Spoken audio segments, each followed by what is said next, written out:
Well, yeah, thanks for coming on the Apple Juice for Two podcast. I guess we'll just like do a little brief introduction. We met you while we were in Atlanta at the Magdalena Bay show. And your name. Yo, wait, what the fuck? Are you serious? Yeah, yeah. That's where we ran into you that night. Yeah, we were. Oh my god. Yeah. Oh my god. Shit. Oh my god. Now I recognize you guys. Like it's always like just on Instagram. Like you never like. Right. Yeah. That's true. It was Like, way darker. everyone- That's true too. Yeah, bro. Everyone just like looks the same. Oh my god, that's insane. Yo, Yeah, man. what nice to see you guys again. Yeah, You Shit. too, good to talk to you again. Well, so what have you been up to since then? Are you playing some shows and stuff? Yeah. I just got back from California. I played a couple gigs there Halloween weekend. In Los Angeles, we played at the Moroccan Lounge, and then in San Diego, we played at the House of Blues, and then came back here to Nashville. Yeah, now we're getting ready to leave again. We're going to play with Johnny Utah, like to Chicago, Toronto, back to Nashville. Then I think we're kind of getting something in the works with this other group to go out with them for a couple weeks in January. So definitely kind of the main topic of the day seems to be playing gigs at this time. Nice. Yeah. Nice. Everybody's got that itch to go out and see live music and play, Yeah. especially after. COVID. Yeah, for real, bro, for real. But yeah, that's been really nice. Just because like I haven't played live shows really ever. Well, I mean, I have, but like kind of more DIY stuff. So this is like the first time that I'm playing. Yeah, you're going on tour.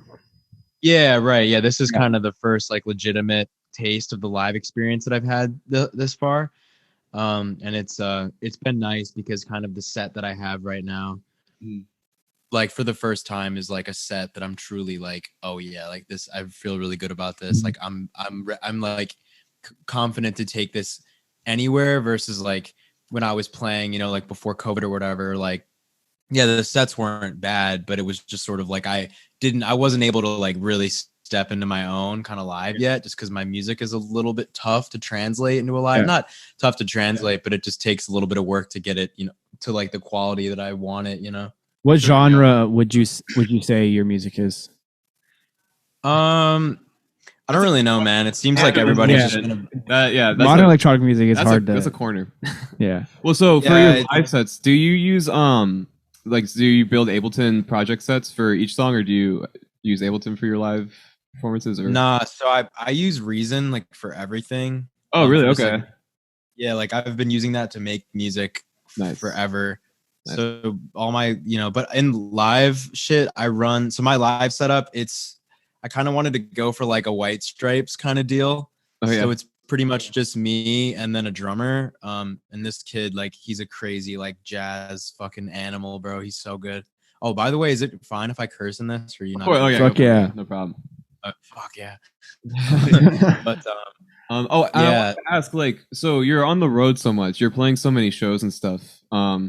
Do you like get a chance to still be able to write and record while you're doing all that, or like how do you balance that? well, bro, I'm in school as well. I'm a senior Oh, in shit. college. Yeah, so that's How kind do of you- like that's that's kind of like- Going on weekends? That's the question then. How do you balance that? no, dude, no. So like I basically pretty much the way that we're kind of like half doing it right now, in the sense of like we can't like really like let loose and like rip on some tour shit just because I can't miss school. Right. And this upcoming semester, the spring semester is like my last semester. Like I'm basically done. So I really kind of have to like be careful. But yeah, bro, we're basically, it's like, hey, every class you're allowed, 8 or 9 absences. And like, Right. I'm just basically using them all. Like How very many like strategically. online options? Awesome. There are, but it kind of is tougher for me because I'm at the very end. Mhm. So it's like, next semester I have to do like senior capstone and that stuff's all in person. Like you have to take it in person, just because my school is like, my school's in Nashville, like we're in the South.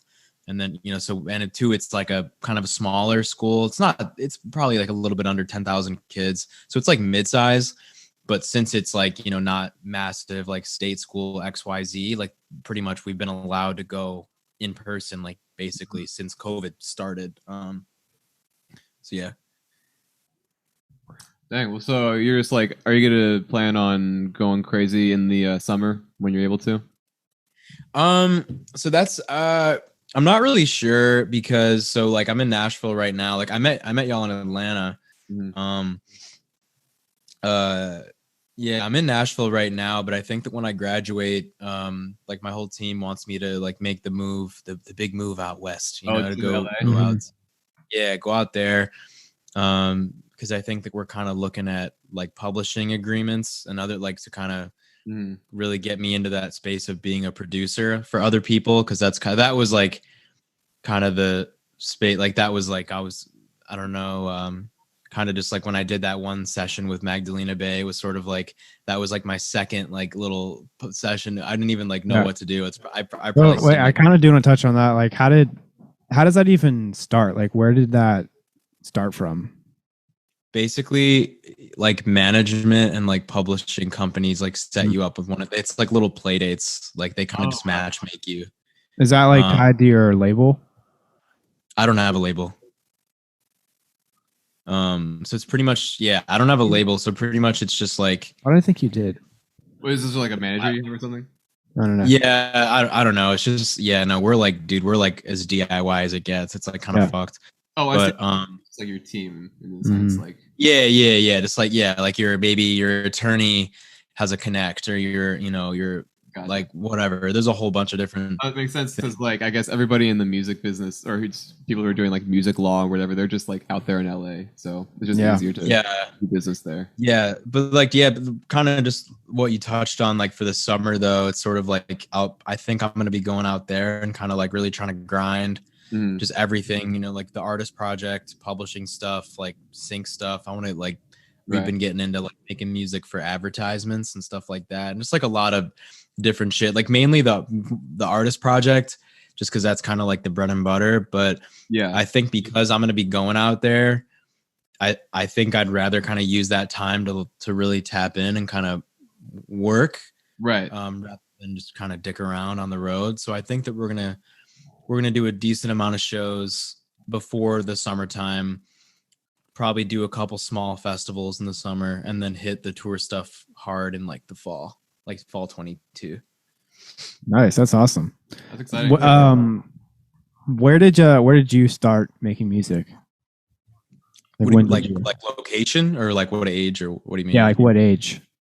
Oh, started making beats. I mean, I've been playing guitars kind of like, I feel like everyone has their like baby instrument, you know, like, Yeah. oh, my first, yeah, your First first kind of introduction. involvement into music, you know, with the piano or the guitar, what have you.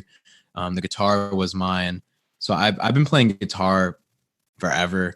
You know, and kind of just been into music stuff forever, just because like when I was a young kid, I kind of thought like I wasn't really into the sports stuff, and that was kind of the other option. Like, Mhm. you know, like you were either like you play sports, you'd play music, or like you'd sit at home and play Xbox all day and be like a bum. You know what I mean? Like fucking. But no shade to my gamers out there. But Like, what were your early influences? Would you say, musically, I guess, or even just artistically? my favorite artist of all time is the band Smashing Pumpkins, if you're hip to them. I'm not familiar with their discography yet. I haven't really dove in, if you will. Basically, they're like it was like 90s rock, 90s alt rock. It was like Nirvana #1, and then they were like the silent '2, basically. If They're that definitely if always that just makes been sense. around, like, you know what I mean. But I feel like that's one of the bands that you have to like either like lock into, you know what I mean, or it just like takes a sec to build an appreciation. Yeah, they're definitely they're a group for sure that has a definitely an emphasis on hardcore fans, especially now that they're kind of like past their prime. But yeah, man, like I love the Pumpkins, I love King Cruel, like I love Stereolab. I'm a big Kanye fan, like My Bloody Valentine. I love a lot of synth pop, a lot of 80s stuff, you know, love like all the vaporwave shit. Yeah. Whole bunch of stuff. Full spectrum. Who is like some artist that you would like really love to work with, like make beats for, or like just with Damn.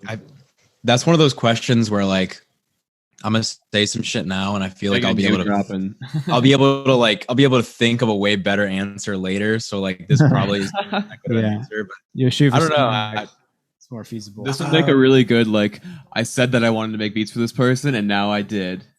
Now they're making beats for me. Fuck.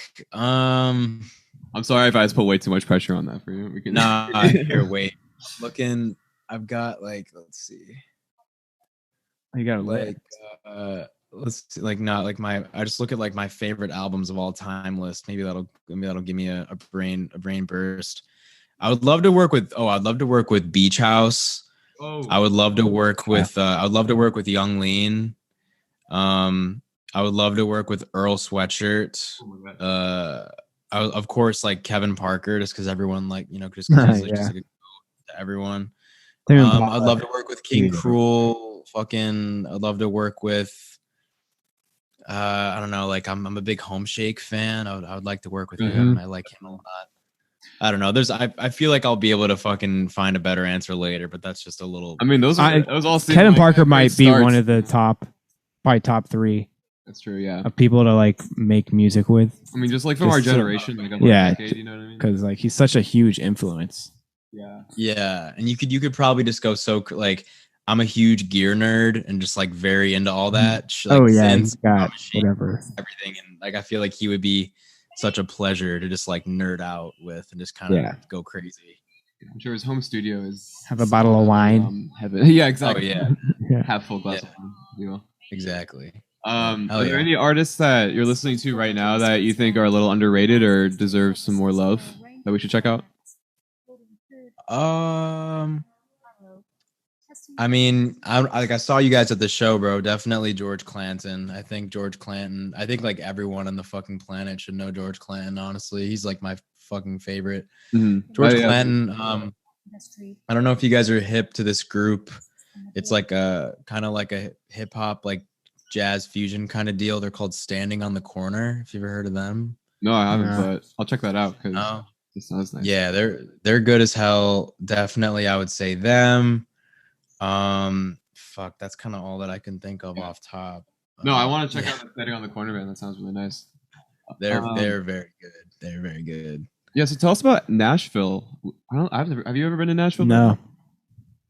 What's the music scene like there? Because like you think of Nashville and you think of country music stars and the big like freaking Billy Ray Cyrus types. Oh, Billy Ray Cyrus, yes. But I mean, Guy Fieri. Obviously, you're like you have good taste. So there's a scene there with people that have great taste. So like, what's like the underground scene like there?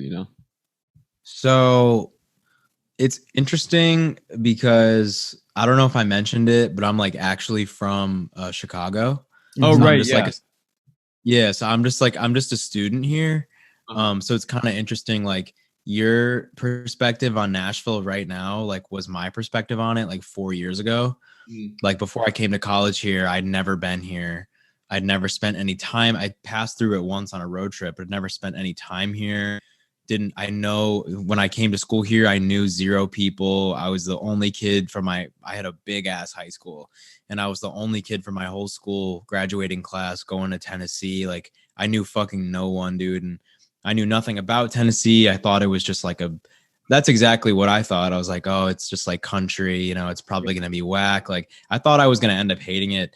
And I was kind of like thinking that going to college here was going to act as like, I was so like kind of, I had such a bad mentality that I thought that I was going to dislike it, that I was sort of looking at it almost as like, hey, mom and dad, I tried out the college thing and I didn't like it. Like, no, I'm not going to go. Like I thought that Tennessee was going to be that.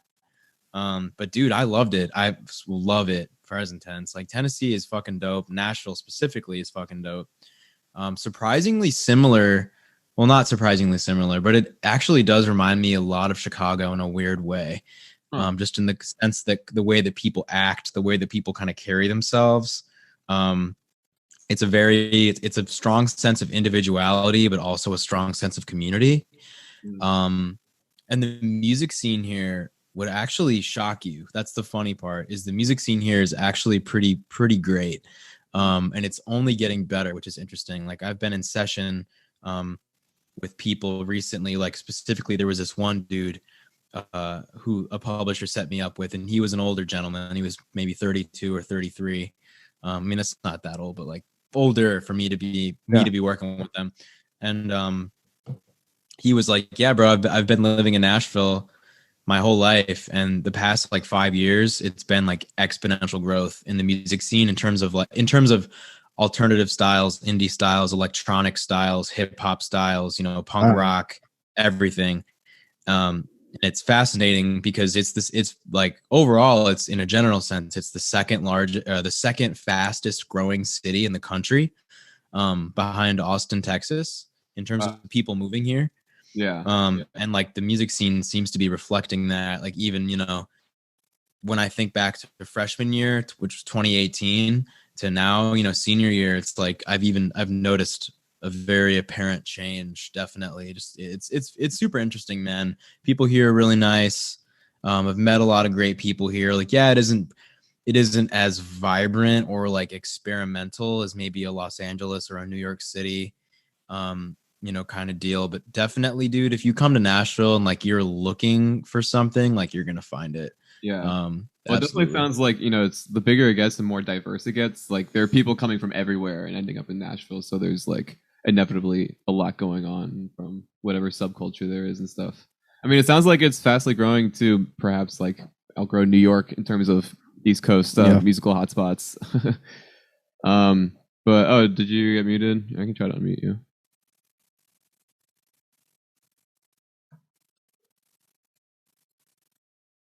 My bad. I accidentally pressed the mute button. Oh, you're good. No problem. But yeah, man, Nashville is really cool. And to anybody listening or whoever, I would definitely, if you have doubts about it and you're kind of like, might not be my bag, definitely like give it a chance. And I think a lot of people are kind of discovering that reality, that like if you actually kind of remove the stereotypes. Like if you remove the stereotypes and kind of acknowledge how fast it actually is growing in a general sense and a musical sense, like you're going to find something very interesting for sure. But yeah, man, shout out Nashville. Yeah, we got to make it out there. I definitely want to check it out. Tennessee. And you got to come play some shows in Charleston. Yeah, that's North Carolina, right? This is South Carolina, which is basically, it's kind of like the only city or town worth mentioning in South Carolina besides Columbia, the capital. But Columbia is pretty shit. Maybe like Greenville. Okay. But yeah, we have a few venues here in Charleston, like the Music Farm and stuff. It's like the most historical, at least. Yeah. Nothing to do with music. Just some jazz lounges. Yeah, there's a lot of. We actually should go to that. Yeah, we should. So we can comment on thanks for coming on, man. You're welcome to stick around. We're gonna go ahead and talk to Ray and bass now. But everybody go check out Huron John on Spotify and Instagram, wherever you stream your data. And he's going to be playing shows. Where are you going to be playing your shows? So we got next week. We've got Toronto. So you do play international? Yeah. Well, I mean, this will be the first time. Like, Toronto, Chicago, Nashville, and then we'll be doing. I think the plan is in January or February or so to hit kind of some East Coast, like Washington, D.C., Philadelphia, New York, Boston kind of deal. Nice. So yeah, man, should be fun. Thank y'all for having me on, bro. It's been a pleasure. Yeah, absolutely, man. Take care. Talk to you later, bro. All right. There we go.